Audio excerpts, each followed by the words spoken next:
Hallelujah. Hallelujah. Yeah.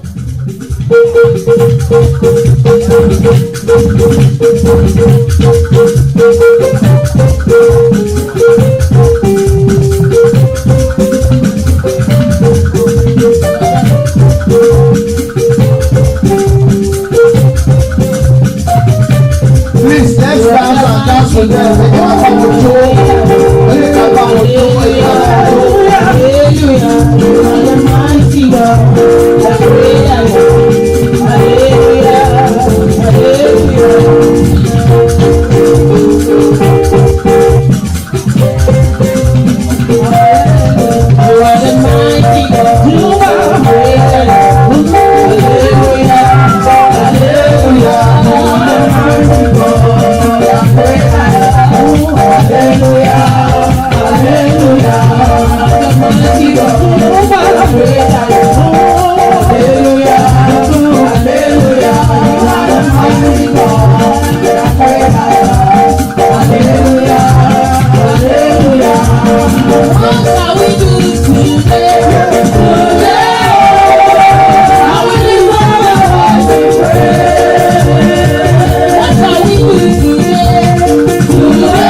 Glory be to the Father, to the Son, and to the Holy Ghost. Word without end. Amen. Jehovah.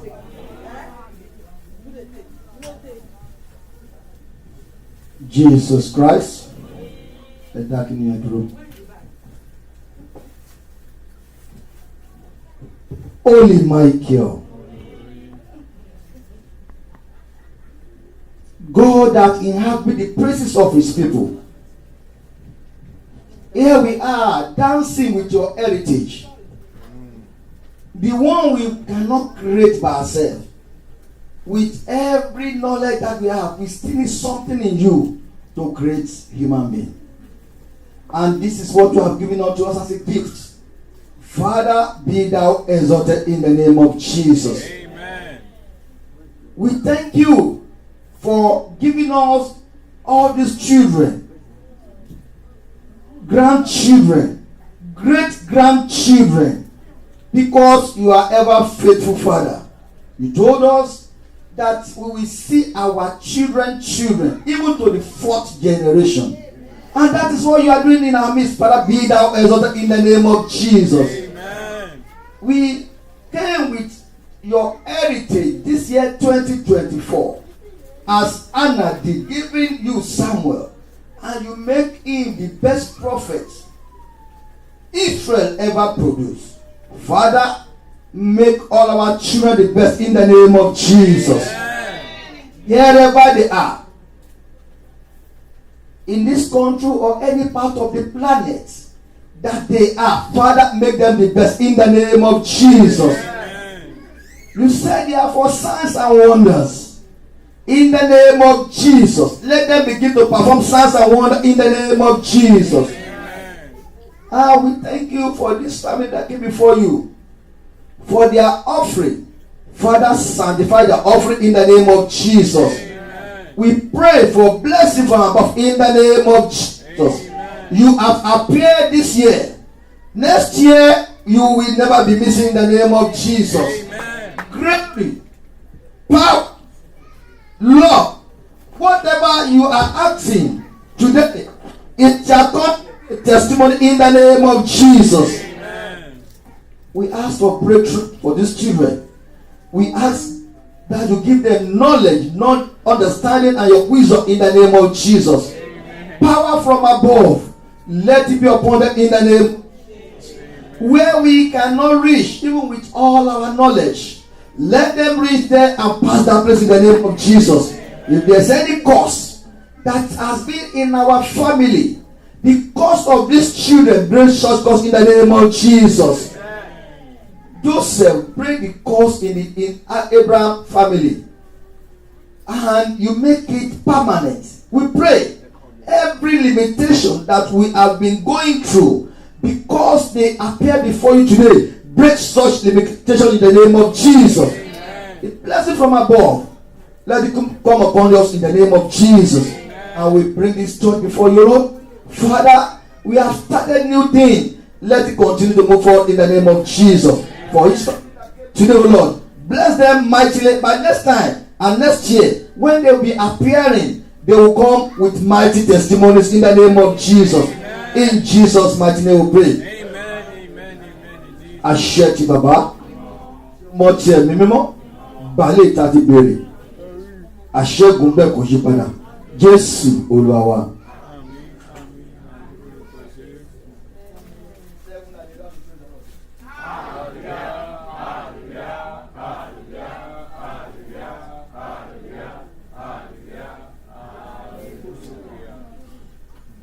Okay.